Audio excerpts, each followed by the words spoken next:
السلام علیکم ورحمۃ اللہ وبرکاتہ۔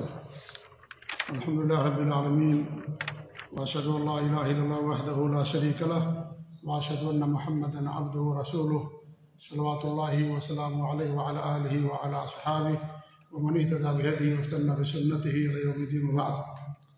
معزز مکرم سامعین، کل روزے کے متعلق ہماری چند باتیں ہوئی تھیں اور ہماری گفتگو رمضان یا روزے کی شروع تک پہنچی تھی۔ رمضان کی فضیلت، روزے کی اہمیت اور اس کی فضیلت، روزے کا حکم، رمضان کی خصوصیات، روزے کا مقصد کیا ہے اور روزے کی شرطیں کیا ہیں، ان تمام مسائل پر کر ہماری گفتگو ہوئی تھی۔ آج سے انشاءاللہ باقی مسائل پر ہم گفتگو کریں گے۔ وقت نہیں ہے کہ اختصار کے ساتھ ہی کل کے مسائل کو ہم دہرائیں، کیونکہ آج دورہ بھی ختم کرنا ہے اور مسائل کافی ہمارے سامنے ہیں۔ آج ہم شروعات کرتے ہیں کہ روزہ توڑ دینے والی چیزیں کیا ہیں، کن چیزوں سے انسان کا روزہ ٹوٹ جاتا ہے یا باطل ہو جاتا ہے۔ اس میں سب سے پہلی چیز یہ ہے کہ روزے کی حالت میں جان بوجھ کر کے روزے کی حالت میں انسان کا یا روزے دار کا کھانا کھا لینا یا پانی پی لینا، ایسی صورت میں انسان کا روزہ ٹوٹ جاتا ہے جان بوجھ کر کے۔ اگر انسان نے بھول کر کے کھا لیا ہے، چند لقمے یاد آیا چھوڑ دیا، یا بھول کر کے اس نے پانی پی لیا، یاد آیا پانی چھوڑ دیا باقی پینا، تو ایسی صورت میں روزہ نہیں باطل ہوتا ہے، گویا کہ اللہ رب العالمین اس کو کھلا پلا دیا ہے، کیونکہ شریعت کے اندر بھول چوک معاف ہے۔ اللہ کے رسول صلی اللہ علیہ وسلم کی حدیث ہے، وضع عن امتی ان اللہ وضع عن امتی الخطأ والنسیان وما استکرہوا علیہ۔ اللہ رب العالمین نے ہماری امت سے بھول چوک کو، غلطی کو، اور جس پر ان کو مجبور کر دیا جائے کوئی کام کرنے کے لیے، ان کو اللہ نے معاف کر دیا۔ تو انسان اگر بھول کر کے کھا لے یا بھول کر کے پانی پی لے تو روزہ نہیں ٹوٹتا ہے۔ جی ہاں، یہ پہلی بات ہوگی۔ دوسری بات ہے کہ جان بوجھ کر کے قے کرنا، عمدن قے کرنا، قے یعنی الٹی کرنا، منہ سے کھانا جو نکلتا ہے اس کو قے کہا جاتا ہے۔ اگر جان بوجھ کر کے انسان کرے گا تو روزہ ٹوٹے گا، اگر خود بخود قے ہو جائے تو ایسی صورت میں انسان کا روزہ نہیں ٹوٹتا ہے۔ اگر انسان جان بوجھ کر کے قے کرے گا، انگلی ڈال کر کے قے کرے گا، تب انسان کا روزہ باطل ہوتا ہے۔ خود بخود اگر قے ہو جائے تو اس پر روزہ نہیں ٹوٹتا ہے۔ اللہ کے رسول صلی اللہ علیہ وسلم کی حدیث ہے، ترمذی کی حدیث ہے، کہ جسے خود بخود قے آ جائے اس کے ذمے قضا نہیں، لیکن جس نے جان بوجھ کر کے کوشش کر کے قے کی اس کے اوپر قضا ہے۔ تو اگر جان بوجھ کر کے انسان کرے گا تب روزہ ٹوٹے گا، خود بخود قے ہو جائے روزہ نہیں ٹوٹتا ہے۔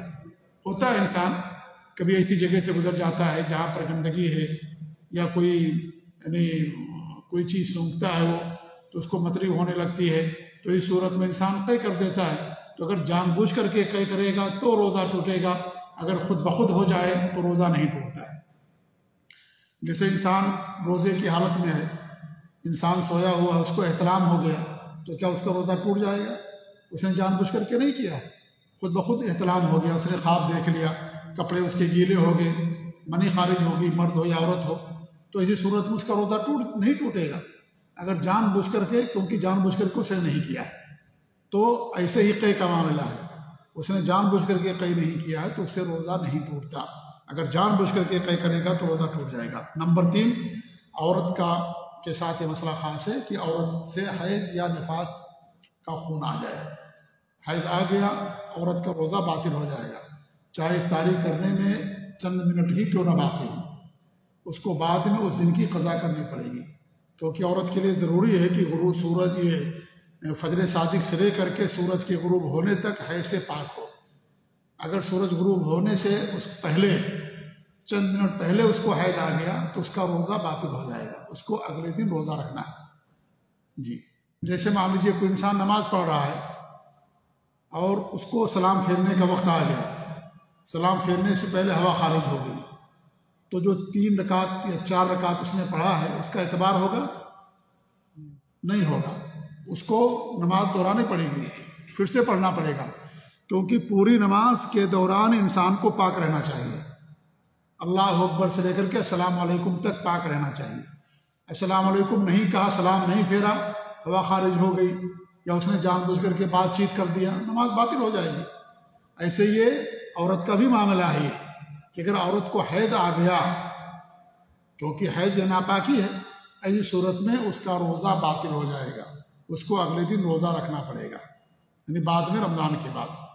ایسے ہی نفاس کا خون آ جائے، نفاس ولادت کے بعد جو خون آتا ہے، عورت روزے سے تھی اور عصر کے بعد یا مغرب سے پہلے بچے کی ولادت ہو گئی، اب وہ کہے کہ بھئی میں تو 12 گھنٹے روزے تھی، چند منٹ باقی ہیں، نہیں، اس کا روزہ باطل ہو جائے گا، کیونکہ یہ ناپاکی ہے، خون سے ناپاکی ہوتی ہے عورت کی، لہذا اس کا روزہ باطل ہو جائے گا، اگلے دن یہ رمضان کے بعد اسے روزے کی قضا کرنی پڑے گی۔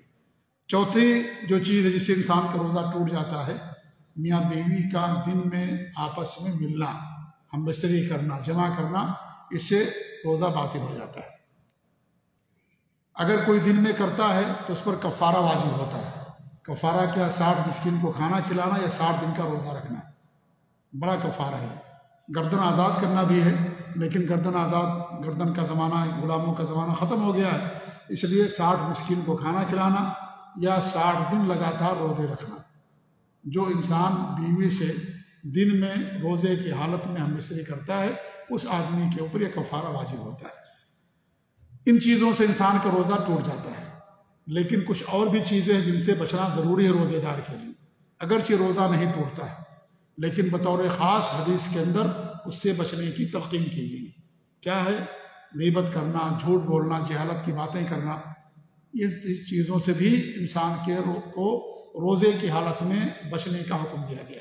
اللہ کے رسول صلی اللہ علیہ وسلم کی حدیث ہے، من لم یدع قول الزور والعمل به، جو آدمی جھوٹ بات کرنا نہ چھوڑے، جھوٹ پر عمل نہ چھوڑے، فلیس للہ حاجہ، اللہ تعالیٰ کو کوئی ضرورت نہیں ہے ان یدع طعامہ وشرابہ، کہ انسان اپنے کھانے اور پینے کو چھوڑ دے۔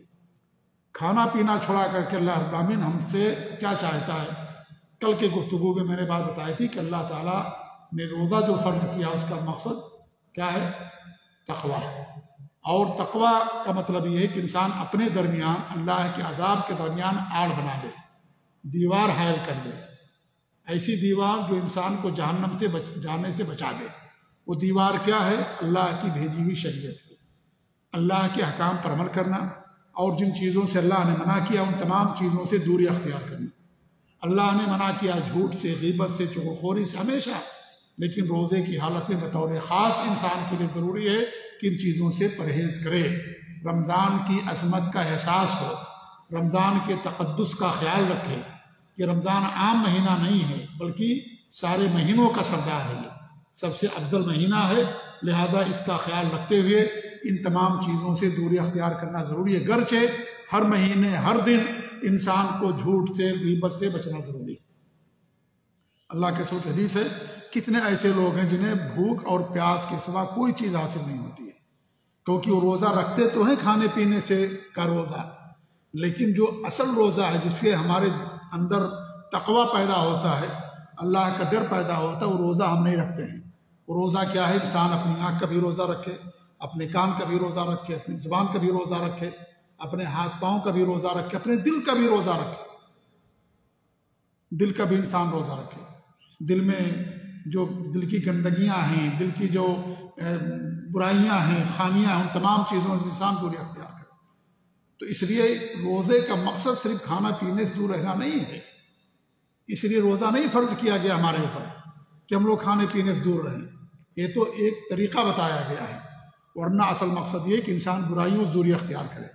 اس لیے اگر ہم کھانے پینے سے دور رہتے ہیں لیکن شرک بھی کرتے ہیں، بدعات بھی کرتے ہیں، غیبت بھی کرتے ہیں، جھوٹ بھی بولتے ہیں اور چغلخوری بھی کرتے ہیں، سارے گناہ کرتے ہیں، کوئی فائدہ نہیں روزہ رکھنے سے۔ سمجھیے جو اصل مقصد ہے روزے کا اس کو ہم نے چھوڑ دیا ہے، اس لیے انسان کو ان تمام چیزوں کا چھوڑنا اس کے لیے ضروری ہے۔ بعض علماء نے کہا ہے کہ اگر انسان جھوٹ بولے گا، انسان روزے کی حالت میں اگر غیبت چغلخوری کرے گا، اس کا روزہ ٹوٹ جائے گا۔ ان میں علامہ امام ابن حزم رحمۃ اللہ علیہ، ان کا کہنا ہے کہ اگر انسان جھوٹ بولتا ہے تو روزہ ٹوٹ جائے گا اس کا، جیسے کھانے پینے سے روزہ ٹوٹ جاتا ہے ویسے روزہ ٹوٹ جائے گا۔ ہم کہتے ہیں روزہ تو نہیں ٹوٹے گا لیکن گناہ تو ہوگا، کمی تو ضرور ہوگی روزے کے اندر۔ صحیح بات ہے کہ روزہ نہیں ٹوٹے گا، اور یہ اللہ تعالیٰ کا کرم ہے ہمارے اوپر، اگر جھوٹ بولنے سے، غیبت کرنے سے روزہ ٹوٹ جاتا تو میں سمجھتا ہوں کہ ہزاروں میں کسی ایک کا روزہ ہوتا، ورنہ کسی کا روزہ نہیں ہوتا۔ یہ اللہ تعالیٰ کرم ہے کہ اس نے ہمارے گناہوں کو چھپا دیا ہے۔ اگر ہمارے گناہوں کے اندر بدبو ہوتی تو ہم کسی دوسرے آدمی کے ساتھ نہیں بیٹھ سکتے تھے۔ جیسے جو ہے پیخانے میں بدبو ہوتی ہے، اس طریقے سے اگر گناہوں کے اندر بدبو ہوتی تو کوئی انسان دوسرے انسان کے ساتھ نہیں بیٹھ سکتا تھا۔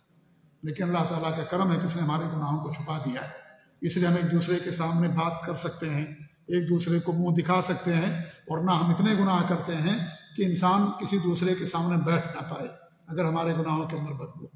تو میرے بھائیو، رمضان کا مہینہ ملا ہے، خوش نصیب ہیں وہ لوگ جنہیں مہینہ ملتا ہے۔ اللہ نے اس لیے دیا تاکہ ہم گناہوں کو معاف کروا دیں، گناہوں کو چھوڑ دیں، غیبت، چغلخوری، برائیاں جتنی بھی ہیں ان تمام چیزوں کو ہم چھوڑ دیں، اس لیے اللہ رب العالمین نے روزوں کو فرض کیا ہے۔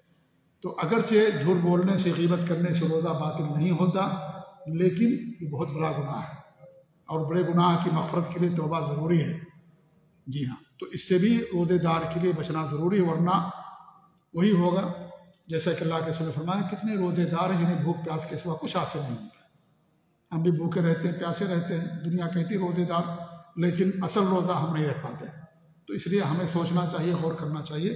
اللہ تعالیٰ ہم سب کی اصلاح فرمائے، اللہ تعالیٰ ہم سب کو اندر تقویٰ پیدا کرے۔ تو ان چیزوں سے روزہ ٹوٹ جاتا ہے۔ کچھ چیزیں ایسی جن سے انسان کا روزہ نہیں ٹوٹتا ہے، جیسے الکحل ملی ہوئی چیزیں کا استعمال کرنا، جیسے خوشبو، سینٹ وغیرہ انسان اگر استعمال کرتا ہے یا اس کو سونگھتا ہے، اس سے انسان کا روزہ نہیں ٹوٹتا ہے۔ ٹھیک ہے، الکحل یا جس میں نشہ، اس کا پینا حرام ہے ہمارے لیے، لیکن اگر خوشبو کے اندر الکحل لگی ہوئی ہے، کچھ ملی ہوئی ہے، ایسی صورت میں انسان اس کو استعمال کرتا ہے تو اس سے روزے پر فرق نہیں پڑتا، اس کی نماز بھی ہوتی ہے، روزہ بھی اس کا ہوتا ہے۔ نمبر 2، آنکھ اور کان میں دوا ڈالنے سے، آنکھ اور کان میں دوا ڈالنے سے روزہ نہیں ٹوٹتا ہے۔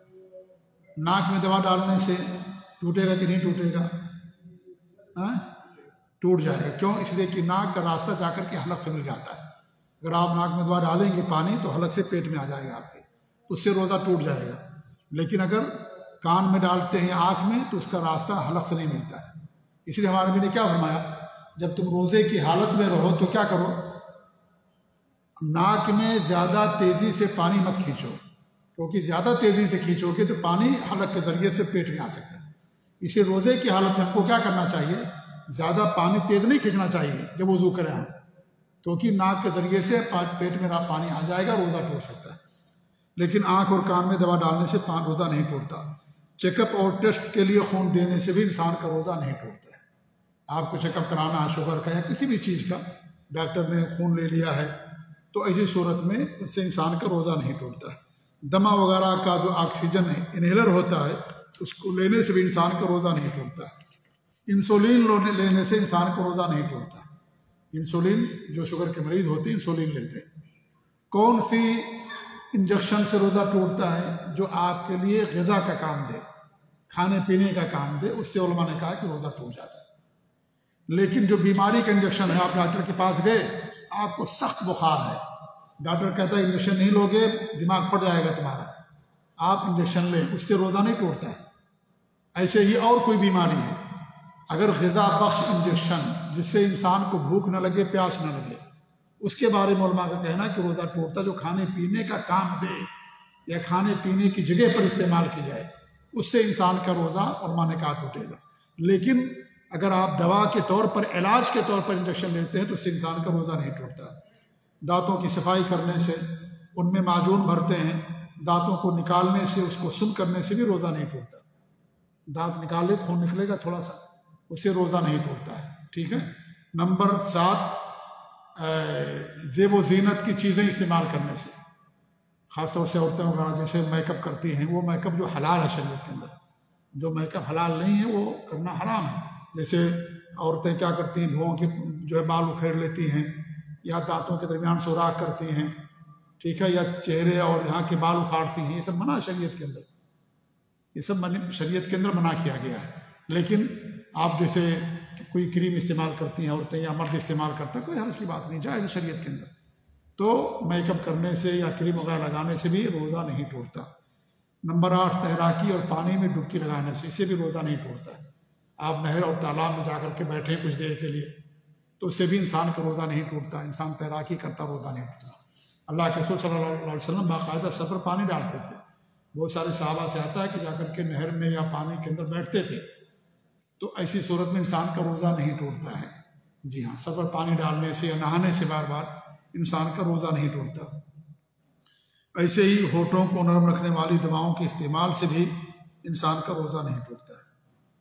ہونٹ کچھ لوگوں کے سوکھ جاتے ہیں تو کچھ کریم آتی ہے، اس کو لگا لینے سے نرم رہتا ہے تو اس سے روزہ نہیں ٹوٹتا انسان کا۔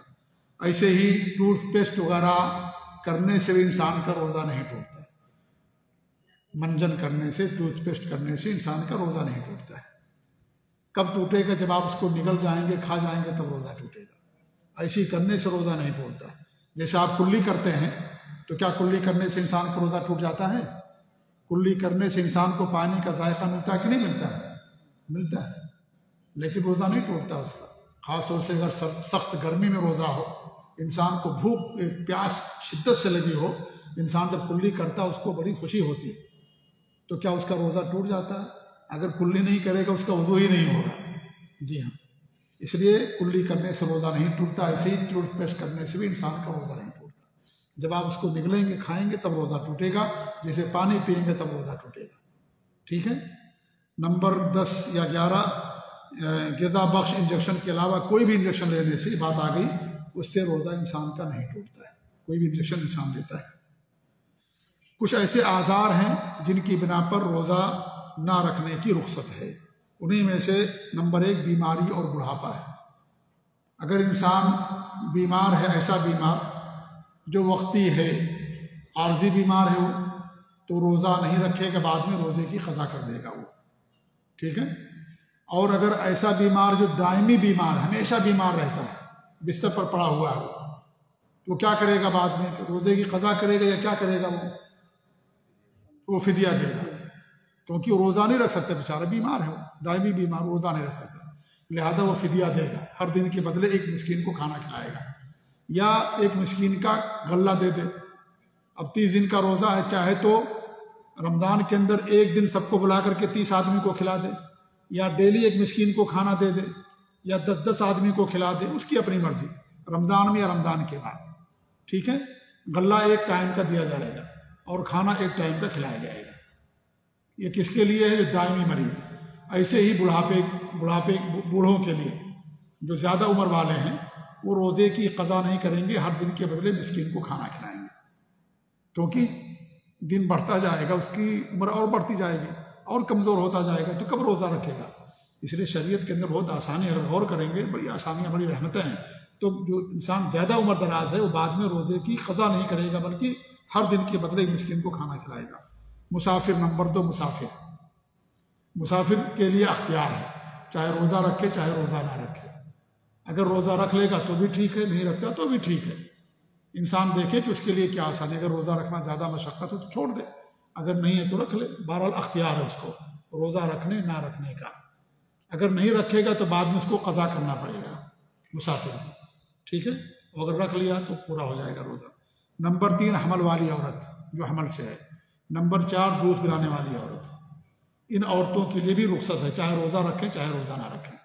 اگر وہ روزہ نہیں رکھتی ہیں تو اگر ان کے لیے آسانی ہے تو بعد میں روزے کی قضا کر لیں گے۔ خاص طور سے سردی کا موسم آتا ہے، دن چھوٹا ہوتا ہے، بھوک کم لگتی، پیاس کم لگتی، روزے کی قضا کر لیں۔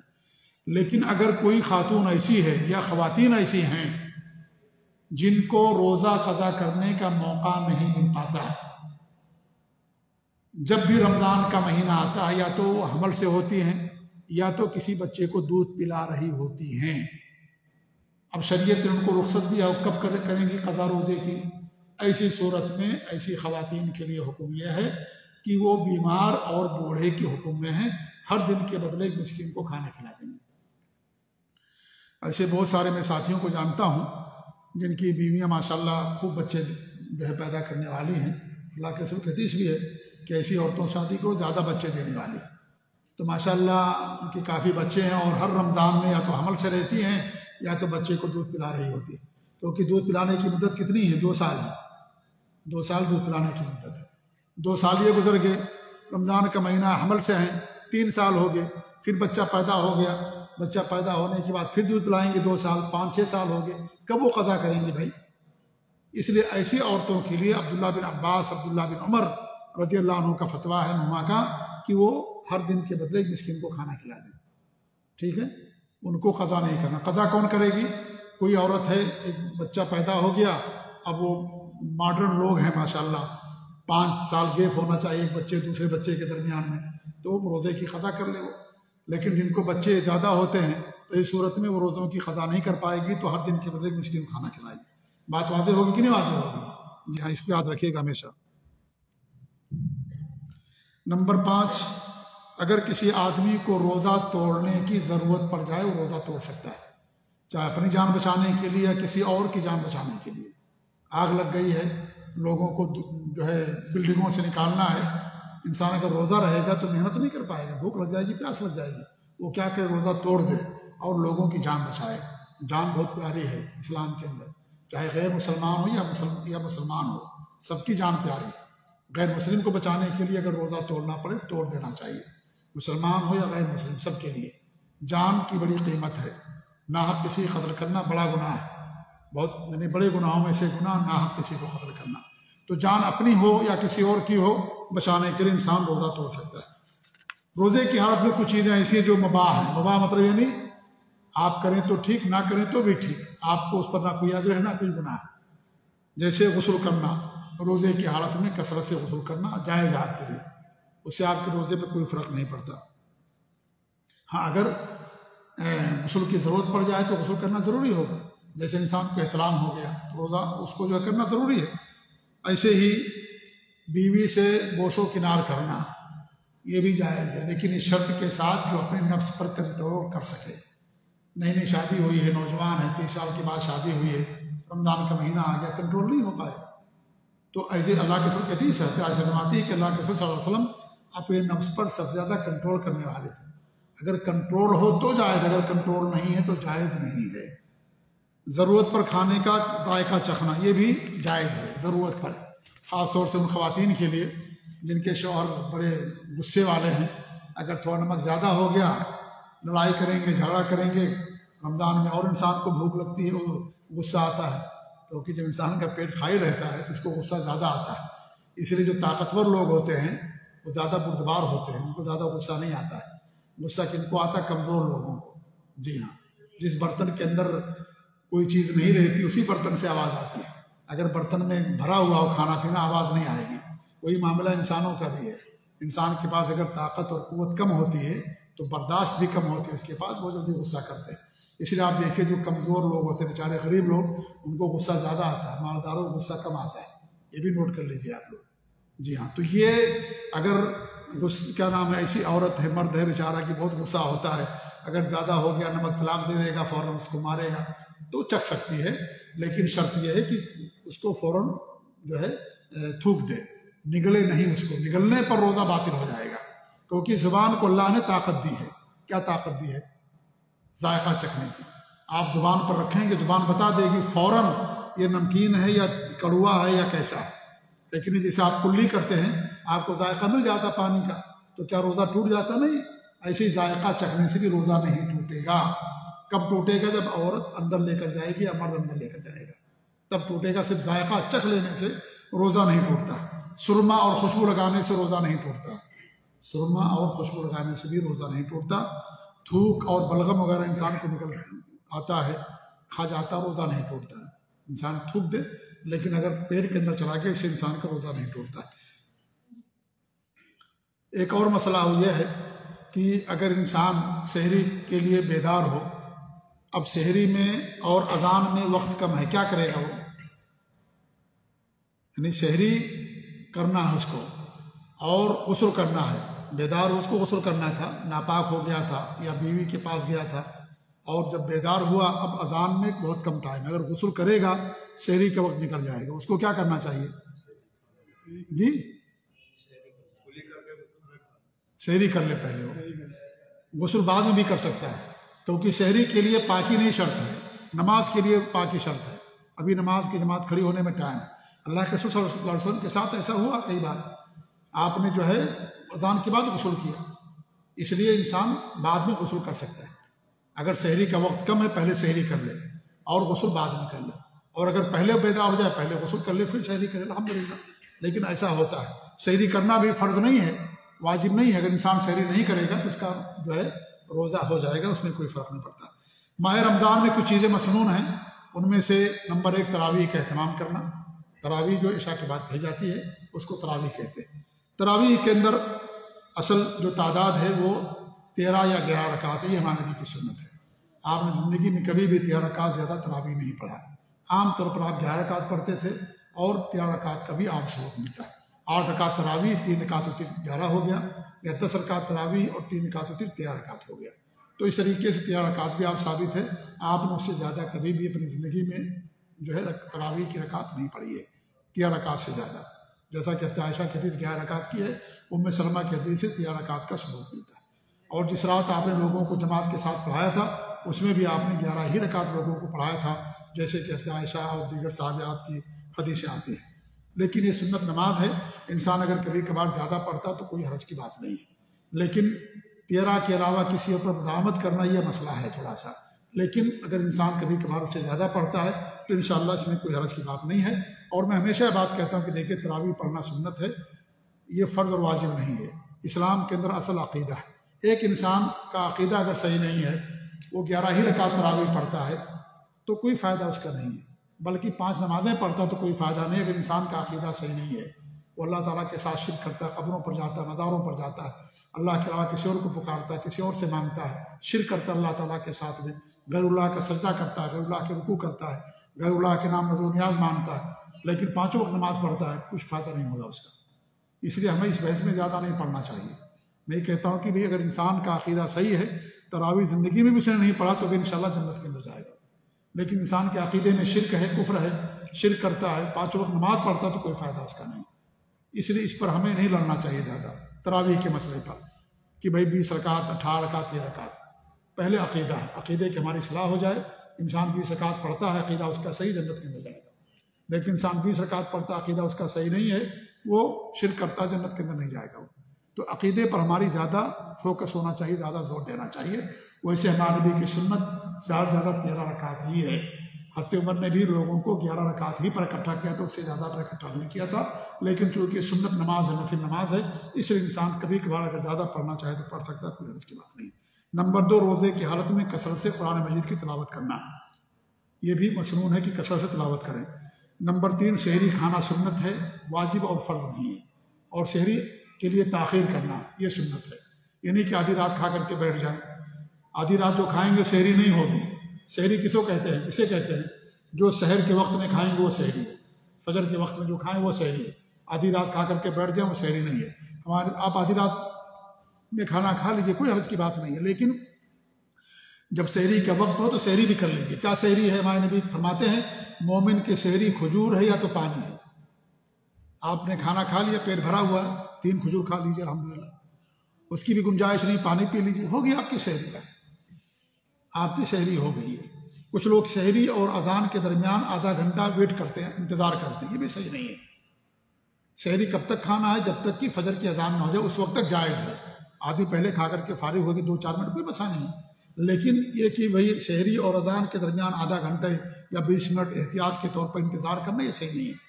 اللہ کے رسول کی حدیث, بخاری کی حدیث ہے, تم کھاؤ پیو جب تک کہ ابن ام مکتوم اذان نہ دے دیں.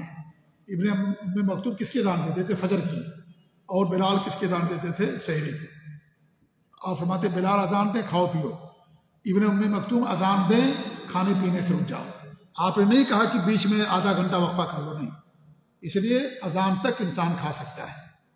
اور اگر انسان کھا رہا ہے تو اس کے دسترخوان پر 2-3 لقمے پڑے, اسے بھی کھا سکتا ہے اگر اذان شروع ہو گئی ہے. اس کو پانی کی حاجت ہے, پانی پی رہا ہے, اذان ہو گئی, یہ نہیں گلاس پھینک دے, پانی پی سکتا ہے. اللہ کے رسول کی حدیث ہے کہ اگر انسان کی حاجت ہے, اذان شروع ہوگی تو پوری کر لے اپنی. اسلام کے اندر اتنی سخت نہیں ہے کہ اللہ اکبر شروع کیا, خلاص منہ میں لقمہ تھوک دیا, یا کھانا باقی 2-3 لقمہ اس کو پھینک دیا. نہیں, اسلام کے اندر اتنی سختی نہیں ہے, آپ اتنا کھا لیجئے. اللہ کے رسول کی حدیث ہے, یہ ابو داؤد کی حدیث ہے, ترمذی کی حدیث ہے. کیا فرماتے ہیں کہ جو اگر کھانا ہے اس کے اندر آپ کو حاجت ہے, کچھ لقمے باقی ہیں تو آپ اس کو کھا لیجئے. اس کا مطلب یہ نہیں کہ اذان شروع ہو گئی اس کے بعد کھانا شروع کریں, نہیں. اذان شروع ہونے کے بعد کھانا شروع کرنا نہیں چاہیے. آپ اگر کھا رہے ہیں تو پورا کر لیجئے، یہ نہیں کہ اذان شروع ہوگی اب سحری کرتے نہیں. بات سمجھ آ رہی نا؟ جی ہاں، تو اس کو بھی دھیان دینا چاہیے. سحری میں تاخیر کرنا سنت ہے، افطار میں جلدی کرنا سنت ہے. انسان افطار میں جلدی کرے. اذان ہو گئی، سورج غروب ہو گیا، ڈوب گیا، سحری افطاری کا وقت ہو گیا، اس کے لیے 15 منٹ انتظار کرنا یہ یہودیوں کی عادت ہے. آپ نے رافضیوں کو دیکھا، شیعوں کو نا، وہ لوگ انتظار کرتے ہیں. افطار کب کریں گے؟ جب اندھیری، یعنی جب اندھیرا چھا جاتا ہے، سورج غروب ہوتی ہے، وہ لوگ افطار نہیں کرتے. اللہ کے رسول کی حدیث، سورج غروب ہو گیا افطار کا وقت ہو گیا. تاخیر کرنا یہ اللہ کے رسول کی سنت خلاف ہے. رطب کھجور سے انسان کو افطاری کرنا چاہیے. رطب کھجور، ورنہ پانی بھی پی سکتے ہیں، کوئی بھی چیز کھا سکتے ہیں، لیکن سنت کیا ہے؟ رطب کھجور. اگر اسے کریں گے آپ کو ثواب زیادہ ملے گا. افطاری کروانا بھی مسنون ہے کہ آپ کسی کو افطاری کروائیں، اور کوئی دعوت دے، دعوت قبول بھی کرنا چاہیے. یہ نہیں کہ ہم دعوت نہیں قبول کریں گے. ہمارے کچھ بھائی یہ سمجھتے ہیں کہ اگر ہم افطاری کرنے جائیں گے تو ہمارا ثواب ان کو دے دیا جائے گا روزے کا. ایسا نہیں ہے. اللہ کے خزانے میں کمی نہیں ہے. اللہ کسی کو دولت دیتا ہے، کسی کی دولت لے کر کے نہیں دیتا ہے. اللہ تعالیٰ کے خزانے میں کوئی کمی نہیں ہے، ایسے ہی اجر و ثواب کے اندر بھی. اور میں کہتا ہوں اسے لوگوں سے، اگر آپ یہ سمجھتے ہو کہ بھئی آپ کا روزے کے اندر کچھ کمی ہو جاتی ہے تو آپ بھی افطاری کراؤ، بیلنس ہو جائے گا، ہے کہ نہیں ہے؟ تو وہ آپ کر سکتے ہو ایسا. تو افطاری کرانا مسنون ہے. اللہ کے رسول کی حدیث ہے، اس کو روزے دار کے برابر اجر ملتا ہے. تو افطاری کرانا چاہیے، اور جو افطار کی دعوت دے اسے قبول بھی کرنا چاہیے. جی ہاں. رمضان کے مہینے میں حج کے عمرہ کرنا یہ مسنون عمل ہے، حج کے برابر ثواب ملتا ہے. رمضان کے آخری عشرے میں اعتکاف کرنا مسنون ہے، سنت ہے. شب قدر جاگنا رمضان کے مہینے میں آخری عشرے کی طاق راتوں میں آتی ہے. 21، 23، 25، 27 اور 29. انہی 5 راتوں میں سے کوئی ایک رات ہوتی ہے، اور ہمیں 5 رات جاگنا ہے.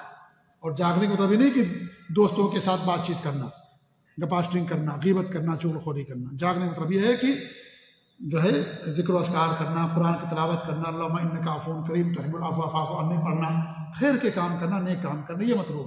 یعنی کہ جاگ رہے ہیں اور بات چیت کر رہے ہیں، غیبت کر رہے ہیں، چغلخوری کر رہے ہیں، اور جو ہے سمجھ رہے ہیں کہ ہم تو جاگ رہے ہیں، یہ مطلب نہیں ہے.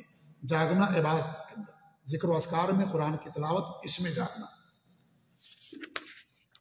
رمضان کے مہینے کے آخری طاق راتوں میں شب قدر آتی ہے. اس کی بڑی فضیلت ہے. ایک رات کی بات 1000 مہینے کی عبادت سے بہتر ہے، اس لیے ہمیں اس کا اہتمام کرنا چاہیے. اللہ کے رسول صلی اللہ علیہ وسلم کی حدیث ہے، حضرت عائشہ نے پوچھا کہ اگر ہمیں مل جائے شب قدر تو ہم کیا پڑھیں؟ تو آپ نے کہا یہ دعا پڑھو، اللہم انک عفو تحب العفو فاعف عنی. اور یہ کون سی راتوں میں ہے؟ طاق راتوں میں، جیسا کہ میں نے بیان کیا. رمضان کے مہینے میں اعتکاف کرنا بھی سنت ہے، مسنون ہے اعتکاف کرنا. آخری 10 راتیں جو ہے اعتکاف کرنا مسنون ہے. ہمارے بھی نے اعتکاف کیا، اور اللہ کے رسول کی صحابیات نے اعتکاف، ازواج مطہرات نے اعتکاف کیا، صحابہ نے اعتکاف کیا. اعتکاف کے لیے شرط یہ ہے کہ مسجد ہونا چاہیے جہاں پر جمعہ کی نماز ہوتی ہو، تاکہ انسان کو وہاں سے نکلنے کے لیے کہیں اور نہ جانا پڑے. یہ زیادہ بہتر ہے. اور اگر جمعہ کی نماز نہیں ہوتی تو بھی اعتکاف ہو جائے گا، اگرچہ بعض علماء شرط لگاتے ہیں کہ ایسی مسجد میں اعتکاف ہو جہاں پر جمعہ کی نماز ہوتی ہے. انسان گھر میں اعتکاف نہیں کر سکتا ہے، لیکن گھر میں شب قدر جاگ سکتا ہے، لیکن اعتکاف نہیں کر سکتا. اگر عورتیں اعتکاف کرتی ہیں تو عورتوں کے لیے بھی مسجد شرط ہے. اللہ نے کیا فرمایا قرآن کریم کے اندر؟ وَأَنْتُمْ عَاكِفُونَ فِي الْمَسَاجِدِ، مسجدوں کے اندر تم اعتکاف کی حالت میں ہو. تو یہ مسجد شرط ہے، عورت کے لیے بھی، مرد کے لیے بھی. اب کہیں گے لوگ بھائی کہ مسجد میں عورت کیسے اعتکاف کرے گی؟ اگر اس کے لیے جگہ انتظام ہے تو کرے گی، نہیں تو نہیں کرے گی. اگر نہیں ہے تو نہیں کرے گی.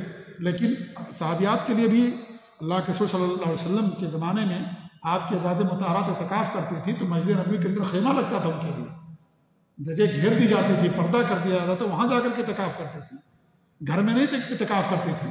ہمارے نبی کی بیویوں کے جو کمرے تھے مسجد سے کتنے دور تھے؟ لگے ہوئے تھے. حضرت عائشہ کا جو گھر تھا ایک دروازہ مسجد کے اندر کھلتا تھا، لیکن پھر بھی گھر میں اعتکاف نہیں کرتی تھی، مسجد میں کرتی تھی. اس سے کیا بات ثابت ہوتی ہے؟ اگر گھر میں اعتکاف کرنا جائز ہوتا تو اللہ کے رسول نہیں کہتے گھر میں اعتکاف کرو. باقاعدہ ان کے لیے خیمے لگتے تھے، پردہ کیا جاتا تھا، اور اس میں بیٹھ کر کے اعتکاف کرتی تھی. تو اگر اس کا انتظام ہے تو ٹھیک ہے، نہیں ہے تو نہیں کرے گی، نہیں ہے تو نہیں کرے گی وہ. اس لیے مسجد شرط ہے عورت کے لیے بھی، شب قدر جاگنے کے لیے شرط نہیں ہے. رمضان میں ایک اور مسئلہ ہے، وہ زکوٰۃ الفطر کا ہے، جو رمضان کے مسائل سے متعلق ہے. اور اللہ رب العالمین نے زکوٰۃ الفطر کو فرض کر دیا ہے ہر مسلمان پر، ہر مسلمان پر، چاہے روزے دار ہو یا روزے دار نہ ہو، مرد ہو یا عورت ہو، سب پر اللہ رب العالمین نے زکوٰۃ الفطر کو فرض کر دیا۔ یہ کب دیں گے؟ یہ نماز پڑھنے سے پہلے دینا ضروری ہے۔ عید کا چاند نظر آ گیا، نکالنا واجب اور ضروری ہو جاتا ہے، اور نماز پڑھنے سے پہلے تک اس کو تقسیم کر دینا واجب اور ضروری ہے۔ زکوٰۃ الفطر میں انسان غلہ دیتا ہے، غلہ ہی دیا جائے گا، پیسہ نہیں دیا جائے گا۔ اللہ کے رسول کے زمانے میں پیسے تھے لیکن پیسہ نہیں دیتے تھے، آپ نے غلہ دینے کا حکم دیا۔ کتنا غلہ؟ ایک سا تقریباً 2.5 کلو وزن بنتا ہے اس کا، اتنا غلہ دیا جائے گا۔ اگر آپ اپنے ملک جہاں رہتے ہیں وہیں انسان کو زکوٰۃ الفطر دینا چاہیے، لیکن اگر آپ یہ سمجھتے ہیں کہ ہمارے ملک میں غریب لوگ زیادہ ہیں تو آپ ان کو وہاں ٹرانسفر کر سکتے ہیں۔ اب آپ کیا ٹرانسفر کریں گے؟ یہاں سے پیسہ، اور ان سے کہیے بھائی میں نے آپ کو پیسہ بھیج دیا، آپ غلہ لے کر کے غریبوں میں تقسیم کر دیجیے، پیسہ مت دیجیے لوگوں کو۔ اب آپ کہیں گے کہ یہاں کے لحاظ سے دیں گے، اپنے ملک کے لحاظ سے دیں گے، یہ سوال نہیں پیدا ہوتا ہے۔ کیوں نہیں پیدا ہوتا ہے؟ اس لیے کہ ہم کو غلہ دینا ہے، غلہ جتنے مل جائے گا، غلہ 2.5 کلو دینا ہے، چاہے کم میں ملے چاہے زیادہ ملے۔ اگر کوئی انسان مان لیجئے ہندوستان سے یا پاکستان سے کہتا ہے کہ سعودی عرب میں ہماری زکوٰۃ دے دینا، زکوٰۃ الفطر، تو یہاں تو مہنگا ہے، تو کیا کریں گا؟ وہاں 100 روپیہ ہے غلہ، مان لیجیے انسان نکالتا ہے پیسہ، یہاں پر اتنے میں نہیں ملے گا، کیا کریں گے؟ ان کو غلہ دینا، اس لیے پیسہ نہیں دیکھا جائے گا، غلہ دیکھا جائے گا۔ غلہ کیا ہے؟ 2.5 کلو۔ اللہ کے رسول زمانے میں پیسے تھے، دینار تھے، درہم تھے، لیکن آپ نے نہیں دیا غلہ، وہ پیسہ، آپ نے غلہ دینے کا حکم دیا۔ اور 2 مقصد، ایک تو غریبوں کے لیے خوراک، نمبر 2 روزے دار سے جو غلطی ہو جاتی ہے اس کا کفارہ ہے، اس سے پاکی ہے، تو ہمیں غلہ دینا ہے۔ آپ یہاں سے اپنے ملک میں پیسہ بھیج دیجیے اور کہیے کہ بھی غلہ دے دو۔ اب غلہ دینے کے بعد بھی اگر آپ کا پیسہ بچ گیا، آپ بولے کہ اس کا بھی دے دو، اسی کو کوئی مسئلہ نہیں ہے، یا اس کا کپڑا دے دو، یا اس کی سوئیاں خرید کر کے دے دو، یا اور کوئی اور چیز دے دو، کوئی مسئلہ نہیں ہے، لیکن غلہ ضرور دینا، 2.5 کلو غلہ ہی ادا ہوتا ہے، پیسہ ادا نہیں ہوتا ہے، کیونکہ اللہ کے رسول صلی اللہ علیہ وسلم کے زمانے میں بھی پیسے تھے لیکن پھر بھی آپ نے پیسہ دینے کا حکم نہیں دیا۔ کچھ اور بھی مسائل ہیں لیکن میں سمجھتا ہوں کہ یہ مسائل اتنے جو روزے سے متعلق ہیں کافی انشاءاللہ۔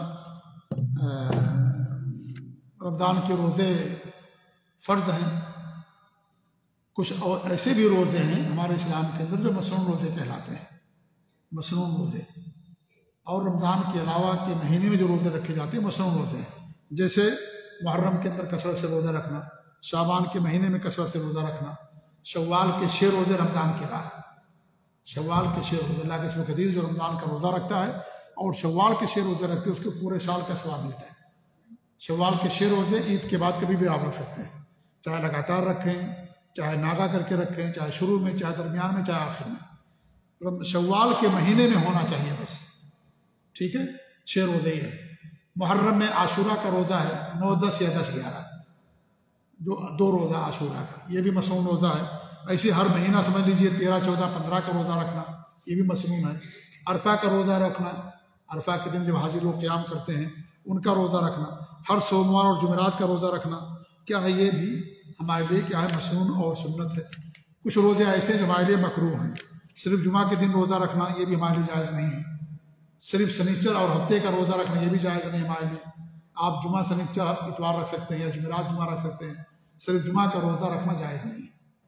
کب رکھیں گے؟ رمضان میں جمعہ سے رکھا جائے گا کیونکہ مسلسل ہے، لیکن اگر آپ رمضان کے علاوہ کسی اور مہینے میں صرف جمعہ کا روزہ رکھتے تو جائز نہیں ہے، صرف سنیچر کا رکھتے تو بھی جائز نہیں ہے۔ جمعہ سنیچر جائز ہے، سنیچر اتوار جائز ہے، ٹھیک ہے؟ تو یہ مکروہ روزہ ہوتا ہے جو جائز نہیں ہے۔ کچھ روزے حرام ہیں، بالکل جائز نہیں ہیں، گناہ ہیں، جیسے عید اور بقرعید کا روزہ رکھنا، یہ بالکل حرام ہے۔ انسان عید کے دن روزہ نہیں رکھ سکتا، اور جو ہے قربانی کے دن روزہ نہیں رکھ سکتا ہے۔ قربانی کے 4 دن ہیں، ایک تو قربانی کا دن ہے، اس کے بعد 11، 12، 13 ان دنوں میں روزہ نہیں رکھ سکتے۔ ہاں جو حج کرنے جاتا ہے اگر وہ قربانی نہ کر سکے وہ رکھ سکتا ہے، بقرعید کو چھوڑ کر کے 11، 12، 13 کو رکھ سکتا ہے، لیکن جو انسان مقیم ہے وہ قربانی کے دن ذی الحجہ کی 10 تاریخ اور 11، 12، 13 ان دنوں میں روزہ نہیں رکھ سکتا، حرام ہے، شریعت کے اندر باقاعدہ منع کیا گیا ہے۔ ایسے ہی شعبان کی 30 تاریخ کا روزہ رکھنا جو شک کا روزہ کہلاتا، میں نے اسے پہلے بتا دیا ہے، وہ روزہ رکھنا بھی حرام ہے شریعت کے اندر۔ اللہ کے رسول کی حدیث ہے جس نے شک کا روزہ رکھا، اب اس نے اللہ کے رسول کی نافرمانی کی۔ شک کا روزہ کیا ہے؟ جیسے بھی مان لیجئے کیلنڈر میں دیا ہے ہفتے کا روزہ، ٹھیک ہے، اب مان لیجیے چاند نظر نہیں آیا، اب ہم کہیں یار ہو سکتا ہے چاند نظر آ گیا ہو لیکن گورنمنٹ نے اعلان نہ کیا ہو یا ہمیں نظر نہ آیا ہو، لاؤ ہم رکھ لیتے ہیں، روزہ رکھنے میں کیا حرج ہے، ثواب کا کام ہے۔ سنیچر کا، اتوار کو تو روزہ ہے ہی ہے، تو یہ ہفتے کا روزہ رکھنا حرام ہوگا، جائز نہیں ہوگا۔ ہمیں انتظار کرنا ہے کیونکہ 29 کا ہے یہ مہینہ، 29 کا مہینہ ہے، کیلنڈر میں بتا دیا ہوتا 30 کا مہینہ ہو، کیلنڈر اتنے برابر نہیں ہوتا ہمیشہ، اس لیے اس کو 30 پورا کرنا ہے، اس لیے شک کے طور پر روزہ رکھنا جائز نہیں ہے، ٹھیک ہے، یہ حرام ہے شریعت کے اندر۔ اور بھی کچھ مسائل ہیں لیکن میں سمجھتا ہوں کہ بڑے بڑے مسائل تھے جو میں نے آپ لوگوں کے سامنے بیان کیے ہیں۔ اللہ تعالیٰ دعا کہ اللہ رب العالمین ہمیں اپنے دین کا علم حاصل کرنے کی توفیق دے، اللہ تعالیٰ ہمیں رمضان کا مہینہ نصیب فرمائے، رمضان میں اللہ تعالیٰ ہمیں ہر نیک کام کرنے کی توفیق دے، ہر گناہ سے محفوظ رکھے، اپنے نبی کی سنت پر عمل کرنے کی توفیق دے رب العالمین، اور ہر شر اور فتنے سے اللہ تعالیٰ ہم سب کو محفوظ رکھے، آمین۔ وصلی اللہ علیہ محمد وعلی آلہ وصحبہ اجمعین، وجزاکم اللہ خیر، السلام علیکم ورحمۃ اللہ۔